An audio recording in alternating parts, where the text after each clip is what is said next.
Sponsored task ഒക്കെ വെച്ചിട്ട് ഒരിക്കലും വീഡിയോസ് ചെയ്യാത്തൊരു ചാനലാണ് നമ്മുടേത്. പക്ഷെ ഇന്നത്തെ സ്പോൺസേർഡ് ടാസ്ക് വളരെ ക്രിയേറ്റീവ് ആയ ഒരു ടാസ്ക് ആയിരുന്നു. സൗത്ത് ഇന്ത്യൻ സംസ്ഥാനങ്ങളിലെ ഓരോ സിനിമകളിലെ ക്യാരക്ടേഴ്സ് ഐസ്ക്രീമിന്റെ കൊമേഴ്ഷ്യൽ ചെയ്യുന്നു.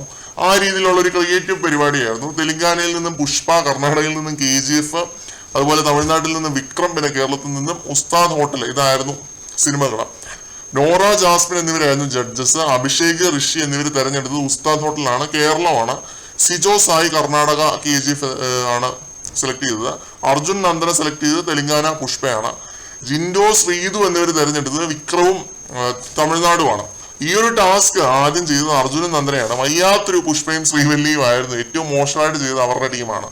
ഇത് കഴിഞ്ഞിട്ട് സിജോയും സായിയും കൂടി വരുന്നുണ്ട്. മോശം പറയുന്നില്ലല്ലോ, നല്ല വൃത്തിക്ക് തന്നെ ചെയ്തു, ചിരിയാണ് വന്നത്.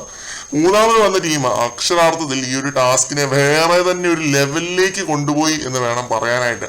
ശ്രീതു റോളക്സ് ആയിട്ട് ഇങ്ങനെ ഇരിക്കുകയാണ് കേട്ടോ ഐസ്ക്രീമിന്റെ മുന്നിൽ.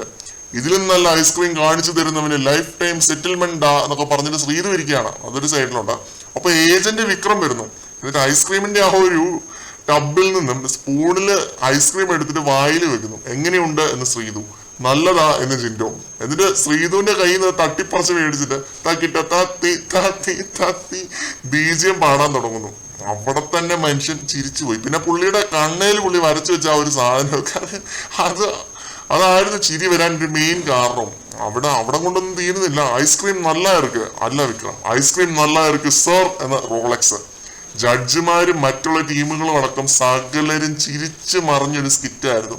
സ്പോൺസേർഡ് ടാസ്ക് ആണെന്ന് മറന്ന് നമ്മളും ചിരിച്ചുപോയി. ഒരു രക്ഷയും ഇല്ലായിരുന്നു. ജിൻഡോയുടെയും ശ്രീധുവിന്റെയും കോമഡി ടൈമിങ് വേറെ ലെവലായിരുന്നു എന്ന് തന്നെ പറയാം. ഇത് കഴിഞ്ഞിട്ട് അഭിഷേക്, ഋഷിയാണ് വന്നത്. അവരാണ് ജയിച്ചത് ഈ ഒരു ടാസ്ക്. ജയിക്കാനുള്ള മുതലുണ്ടായിരുന്നു. കാരണം ടാസ്കിനെ വളരെ സീരിയസ് ആയിട്ടാണ് ഇവരുടെ ടീം അപ്രോച്ച് ചെയ്തത്, അല്ലാതെ കോമഡി ആക്കാനൊന്നും ശ്രമിച്ചിട്ടില്ല. നല്ല ജഡ്ജ്മെന്റ് ആയിരുന്നു നോറ, ജാസ്മിൻ എന്നിവര് വക, അതെടുത്ത് പറയണം.